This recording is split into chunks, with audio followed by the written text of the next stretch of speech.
and vision to further accelerate the momentum of our relations and cooperation to yield more benefit for our people in the decade to come.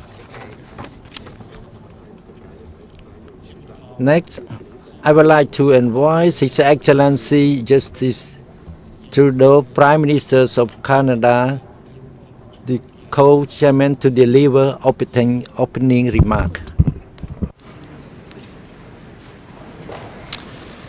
Thank you, Prime Minister. Excellencies, Co-Chair, Secretary General, and colleagues, thank you for your welcome. C'est un honneur pour moi d'être ici avec vous aujourd'hui. L'Association des Nations de l'Asie du Sud-Est et le Canada travaillent ensemble comme partenaires depuis 45 ans. 5 years ago, I was in Manila for the ASEAN-Canada 40th Anniversary Summit. A number of you were there too.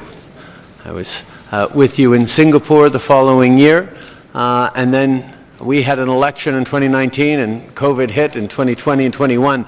So it is extremely good that I was welcomed back here now for this opportunity to engage and to be with you all.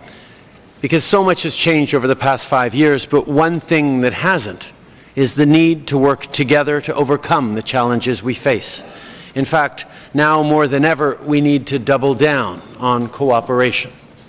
Since 2017, Canada and ASEAN have grown our relationship. Earlier this week, Canada announced the upcoming launch of our Indo-Pacific strategy. This is a serious strategy that aims to deepen and strengthen our engagement in the region in the long term, putting ASEAN at the center of our strategy.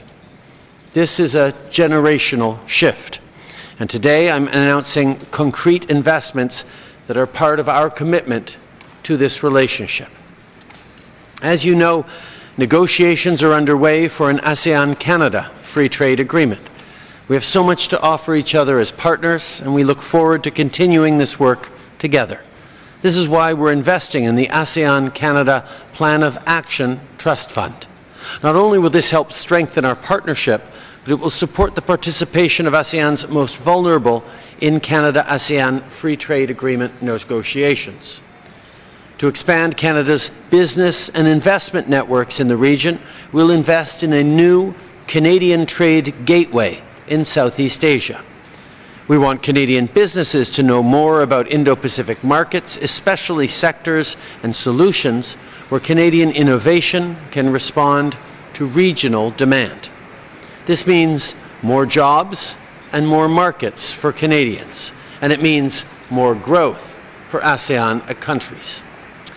Southeast Asia and Canada share strong ties between our peoples. Canada is home to some of the largest diasporas of Southeast Asians in the world.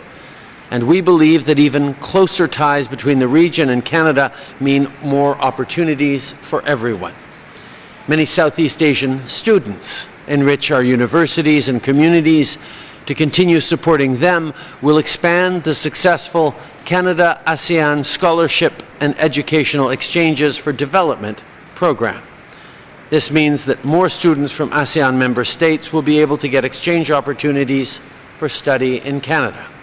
And to build a more sustainable future, we'll invest to support climate-resilient infrastructure, and we'll launch a special fund to protect the ocean in the Indo-Pacific region. To be clear, these aren't one-off announcements. They're investments in building a long-term, resilient relationship between our peoples.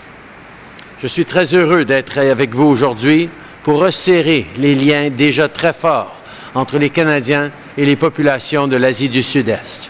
Que ce soit pour lutter contre la COVID-19 et ses conséquences, lutter contre les changements climatiques ou créer de bons emplois pour la classe moyenne des deux côtés du Pacifique, le Canada va continuer d'être là en tant que partenaire fiable.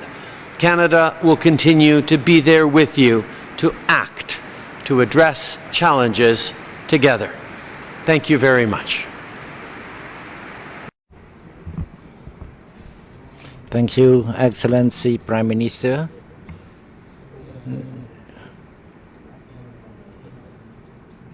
In our room, there is Francophone community, 4 countries, Cambodia, Laos, and Vietnam. That's the Francophone family. But those who speak French is very little. So when Your Excellency speak French, it faces difficulty in interpretation. in the booth, it's only in English. Next, I would like to invite Tan Sri Azizan Harun, special envoy of the Prime Minister of Malaysia, to deliver the speech as the coordinating country, the dialogue partner, Canada ASEAN. Thank you, Yang Chief Ayadam. Prime Minister of the Kingdom of Cambodia and Chair of ASEAN, Your Majesty, Your Excellencies, at the outset I would like to warmly welcome Prime Minister Justin Trudeau to this ASEAN-Canada Commemorative Summit to mark the 45th anniversary of ASEAN-Canada dialogue relations. The ASEAN-Canada partnership has come a long way since 1977.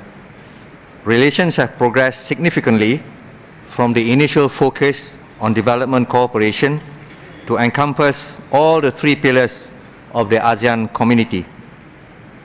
ASEAN appreciates Canada's commitment to ASEAN centrality and continued support for ASEAN's community building efforts. In view of the various conflicts around the world, dialogue and engagement in the pursuit for peace and stability based on international law and the UN Charter remain imperative